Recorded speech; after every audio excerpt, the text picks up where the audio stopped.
भारत माता की, भारत माता की।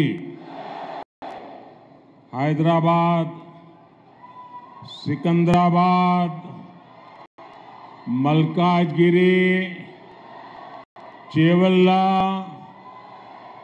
और भांगीर को अंदरकी नमस्कारम। आप सभी को ये पर्दा नीचे रख दीजिए।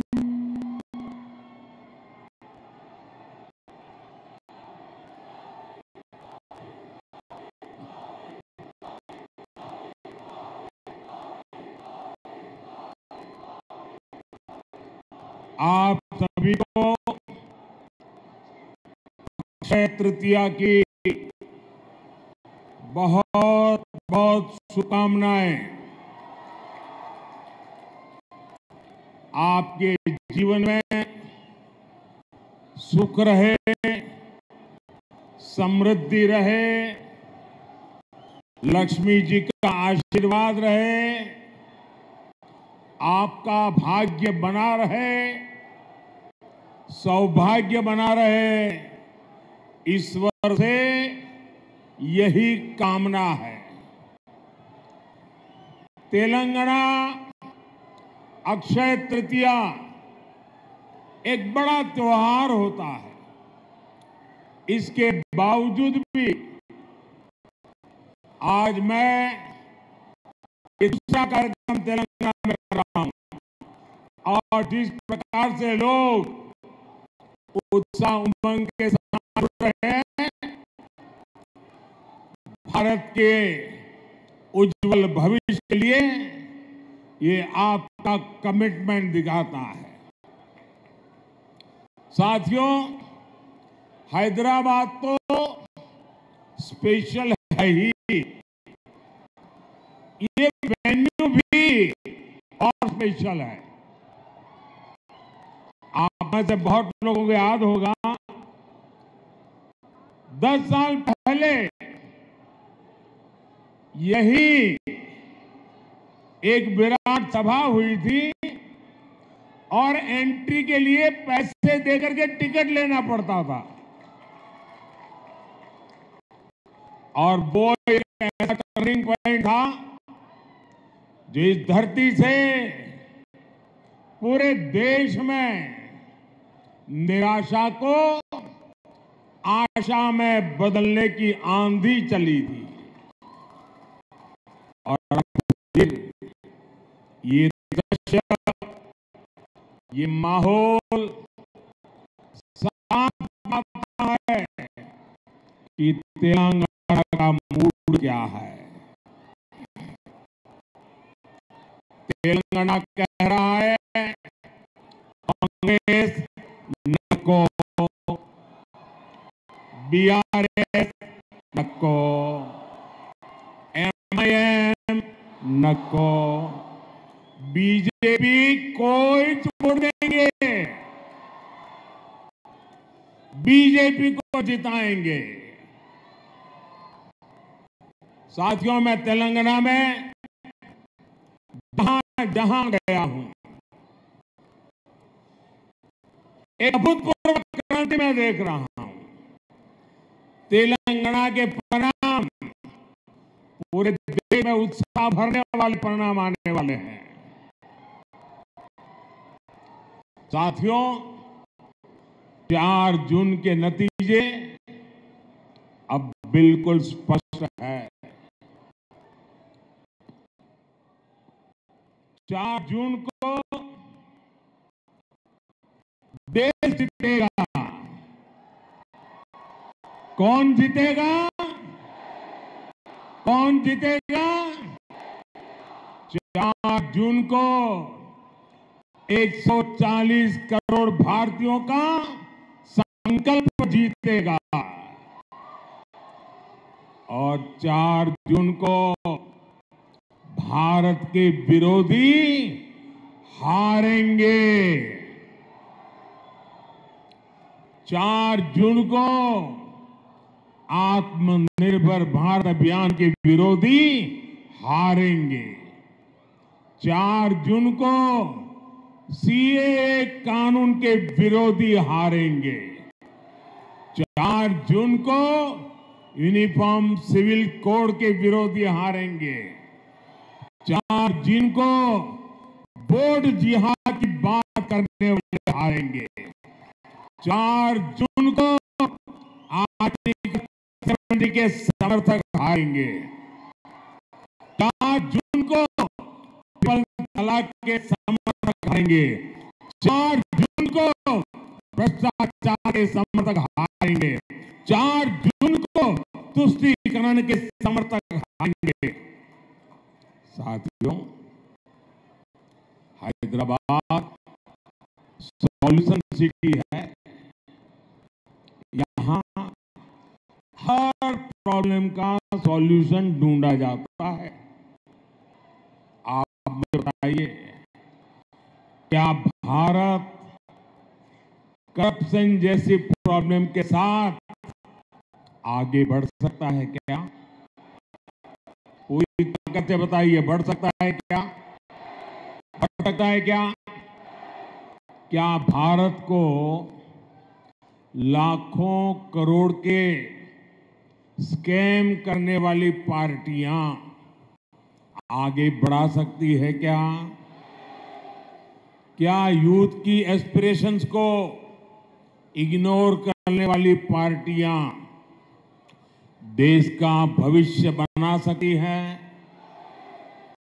क्या मिडिल क्लास के ड्रीम्स को कुचलने वाली पॉलिटिकल पार्टियां आपका भला कर सकती हैं? क्या हर प्रोजेक्ट में पहले करप्शन का पोटेंशियल खोजने वाली पार्टियां मॉडर्न इंफ्रास्ट्रक्चर बना सकती हैं? तो ये काम कौन कर सकता है? ये काम कौन कर सकता है? ये काम कौन कर सकता है? ये काम कौन कर सकता है? ये काम कौन कर सकता है? मोदी नहीं, ये आपका एक वोट कर सकता है। ये आपके वोट की ताकत है जो इन सारी समस्याओं का समाधान है।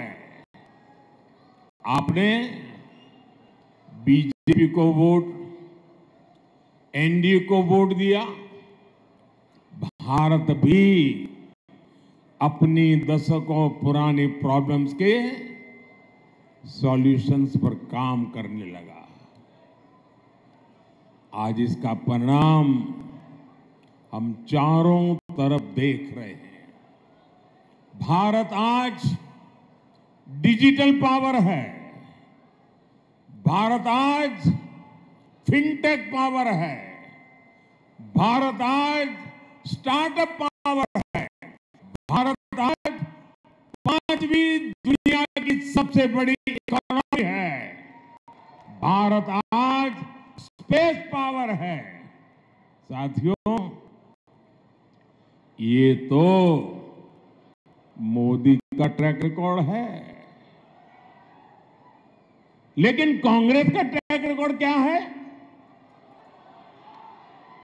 कांग्रेस का ट्रैक रिकॉर्ड है लूट, लूट, लूट। कांग्रेस का ट्रैक रिकॉर्ड है अपीसमेंट। कांग्रेस का ट्रैक रिकॉर्ड है डायनेस्टी फर्स्ट। कांग्रेस का ट्रैक रिकॉर्ड है आतंकवादियों पर नरमी। हमारे जो फर्स्ट टाइम वोटर्स हैं ना, मैं तो चाहूंगा कि हर परिवार अपने 18, 20, 22 साल के बच्चों के साथ बैठे और 10 साल पहले क्या हाल थे उसकी जरा चर्चा करें। शायद इन फर्स्ट टाइम वोटर जो आज से 10 साल पहले 8 साल, 10 साल, 12 साल के थे, उन्हें तो याद भी नहीं होगा 10, 11 साल पहले यहां दिलसुख नगर में सीरियल बम ब्लास्ट हुए थे। कांग्रेस की सरकार में पहले पूरे देश में ऐसी ही खबरें आती रहती थी। कोई परिवार रेस्टोरेंट में खाना खाने गया है, ब्लास्ट हो जाता है। कोई परिवार थिएटर में मूवी देखने गया है, ब्लास्ट हो जाता था। कोई परिवार बस से ट्रैवल कर रहा है, ब्लास्ट हो जाता था। आज कहीं से भी ऐसी खबरें आती हैं क्या? जरा इसका मुझे जवाब चाहिए। ऐसी खबरें आती है क्या? उधर से जरा बताइए, ऐसी खबरें आती है क्या? ये बम ब्लास्ट किसने रोके? ये बम ब्लास्ट किसने रोके? ये बम ब्लास्ट किसने रोके? ये बम ब्लास्ट रोकने का काम आपने दिल्ली में एक मजबूत सरकार लाई, मोदी को सेवा उसका अवसर दिया, तब जाकर के रुका है। लेकिन ये बात कांग्रेस और इंडी गठबंधन को पसंद नहीं आ रही है। देश में ये खून खराबा फिर से शुरू हो, इसके लिए कुछ ताकतें मोदी को हटाने में जुटी है। इसलिए मैं हैदराबाद से पूरे देश को सतर्क करना चाहता हूं। कांग्रेस को वोट देना मतलब वो पुराने दिन जो कोई अनजान प्रजा आतंक को उसके साए में जीने के लिए देश को मजबूर कर दिया था, देश को मजबूर बना देता था। और इसलिए फिर से एक बार देश आतंकी लपट में आना नहीं चाहता है। साथियों, कांग्रेस हमेशा से एंटी मिडिल क्लास पार्टी रही है। आप याद कीजिए, जब ये सरकार में तो कैसी कैसी बातें करते थे। इनके एक नेता कहते थे कि मिडिल क्लास केयरलेस है। उनके नेता कहते थे, वो कहते थे कि जो आइसक्रीम पर पैसा खर्च करते हैं वो महंगाई की शिकायत क्यों करते हैं? याद है ना पुराने बयान? ये कांग्रेस के नेता सरकार में रहते ऐसे बयान देते थे। इस बार भी कांग्रेस के मैनिफेस्टो में मिडिल क्लास के लिए जरा सा भी विचार नहीं किया गया है। लेकिन ये लोग मिडिल क्लास की कमाई का एक्सरे करके उसे अपने वोट बैंक की और उनको बांटने की घोषणाएं दंगे की चोट पर कर रहे हैं। साथियों, आप मुझे बताइए, आपकी जो संपत्ति है उस पर आपके संतानों का अधिकार है कि नहीं है? जरा मुझे सबके सब लोग बताइए, क्या आपकी संपत्ति पर आपके संतानों का अधिकार है कि नहीं है? क्या कोई सरकार आपकी संपत्ति छीन करके आपके संतानों का अधिकार छीन ले, ऐसी सरकार आपको मंजूर है? साथियों, कांग्रेस ये विचार करके चल रही है। साथियों, कांग्रेस की नस नस में रेसिज्म का जहर भी भरा है। ये शाहजादे के उस्ताद अपने ही देश के लोगों को चीन का आपका बताए हैं। शाहजादे के उस्ताद की माने तो सभी भारतीय नहीं बल्कि अफ्रीकी है। कांग्रेस देश को टुकड़ों टुकड़ों में तोड़ने वाली मानसिकता के साथ बोल रही है। ये लोग भारत को एक राष्ट्र ही नहीं मानते। इसलिए आपको कांग्रेस से, इंडी अलायंस से बहुत सतर्क रहना है।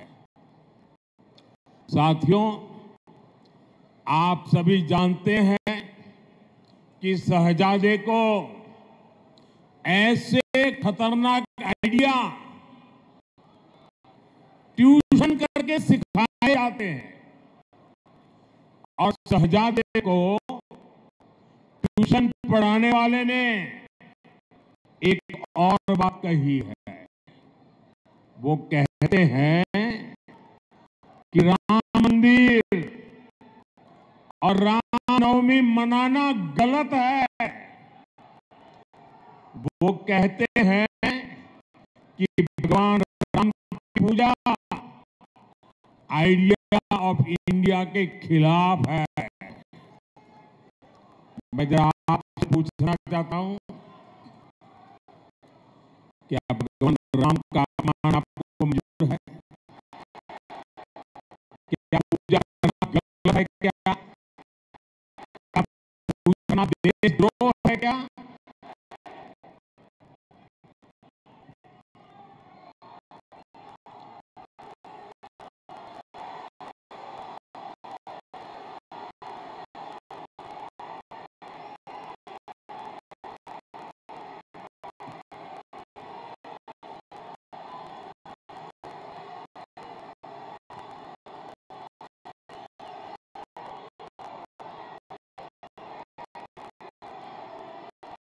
भारत को हमेशा विदेशी चश्मे से देखकर कांग्रेस को आइडिया ऑफ इंडिया का अंदाज ही नहीं है। आखिर क्या है idea of India? Idea of India Bharat की हजारों साल पुरानी संस्कृति है। आइडिया ऑफ इंडिया सत्यमेव जयते। आइडिया ऑफ इंडिया अहिंसा परमो धर्मः। आइडिया ऑफ इंडिया ने आचार्य परमो धर्मः। आइडिया ऑफ इंडिया न ही सत्याग्रह परमः। आइडिया ऑफ इंडिया वदन्ति। आइडिया ऑफ इंडिया कुटुम्बकम। ऑफ इंडिया सर्वपंथ संभाव। आइडिया ऑफ इंडिया अपदीपो भव। आइडिया ऑफ इंडिया बुद्धं शरणं गच्छामि। आइडिया ऑफ इंडिया सर्वे परिप्रश्यन्तु मा कश्चित् दुर्भाग्यः। आइडिया ऑफ इंडिया सताम इंडिया। आइडिया ऑफ इंडिया जन सेवा ही प्रभु सेवा। आइडिया ऑफ इंडिया ईश्वरः सर्वभूतानां। आइडिया ऑफ इंडिया सर्व जाति के बीच समान। Idea of India God is great. Idea of India नर में नारायण, जीव में शिव। आइडिया ऑफ इंडिया सर्वभूतेषु मातृरूपेण संस्थिता। आइडिया ऑफ इंडिया नारी नारायणी। आइडिया ऑफ इंडिया मां विद्विषा है। आइडिया ऑफ इंडिया पृच्छामि दुक्कडम और इंडिया स्वर्णमयलंगा नमे लक्ष्मणोत्तरे जननी भूमि स्वर्गादपि गरीयसी। हमें जन्म देने वाली ये धरती मुझे स्वर्ग से भी ज्यादा प्रिय है। ये भगवान श्री राम के ही तो बोल थे। ये आइडिया ऑफ इंडिया आज केवल मान्यताओं तक सीमित नहीं है। ये आइडिया ऑफ इंडिया आज भारत की एक सशक्त पहचान है। ये आइडिया आज भारत की बुलंद आवाज है। इसलिए आज आइडिया ऑफ इंडिया यानी इंटरनेशनल योग दिवस, आइडिया ऑफ इंडिया यानी one earth, one family, one future का विजन। आइडिया ऑफ इंडिया यानी विश्व के लिए वन सन, वन अर्थ, वन ग्रिड का विचार। आइडिया ऑफ इंडिया यानी चंद्रमा पर Shiv Shakti point. Idea of India मतलब mother of democracy. Idea of India justice to all, appeasement to none. जिन श्री राम से हमें ये प्रेरणा मिलती है, उन्हीं प्रभु राम की पूजा को कांग्रेस आइडिया ऑफ इंडिया के खिलाफ बता रही है। साथियों, तुष्टीकरण के लिए कांग्रेस और उसकी जैसी सोच वाली पार्टियां कुछ भी कर सकती है। यहां हैदराबाद में भी MIM को इसलिए ही खुली छूट दी गई है।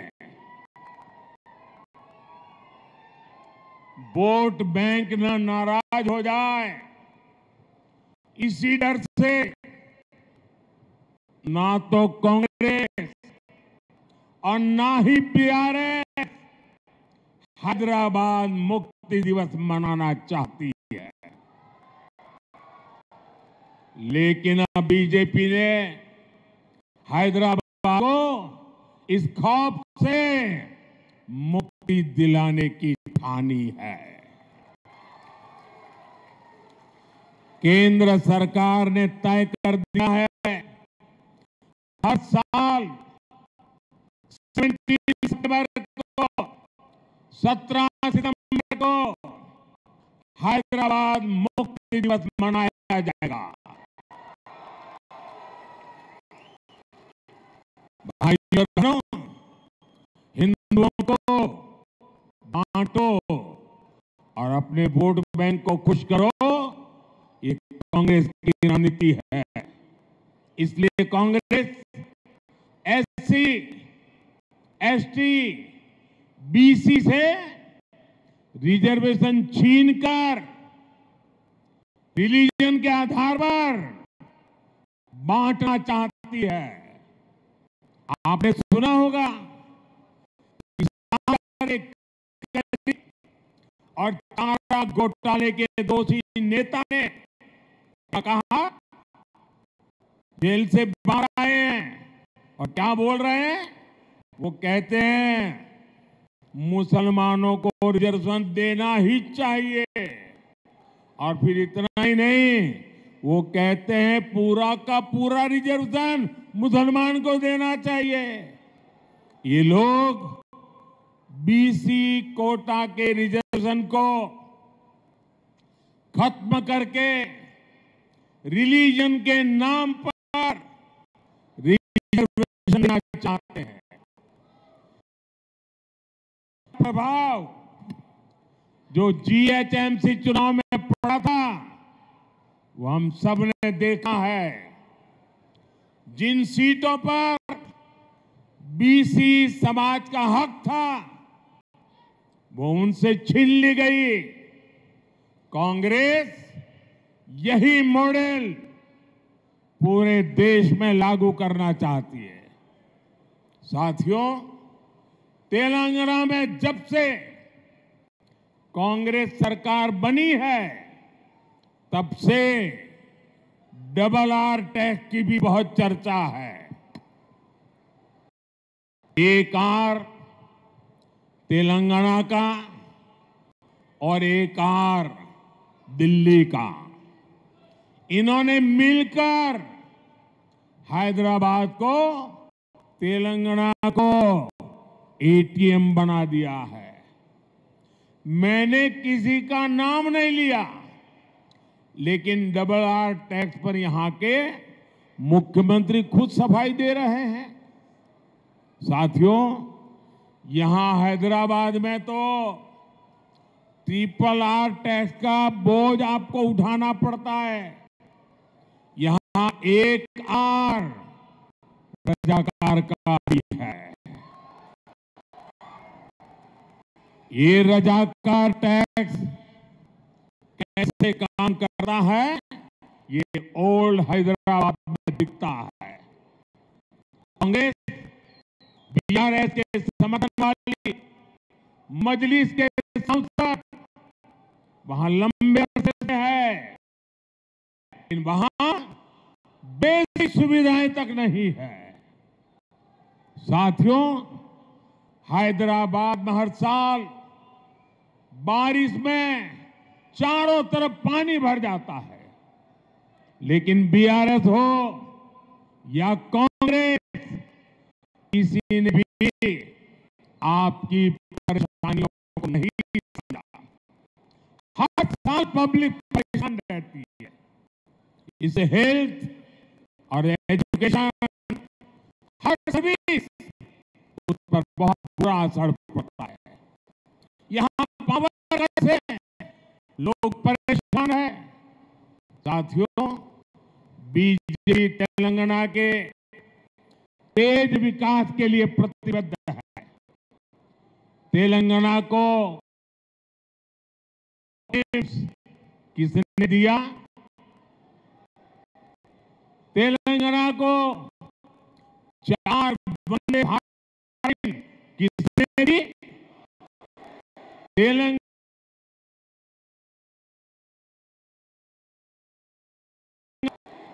तेलंगाना में फर्टिलाइजर फैक्ट्री किसने चालू की?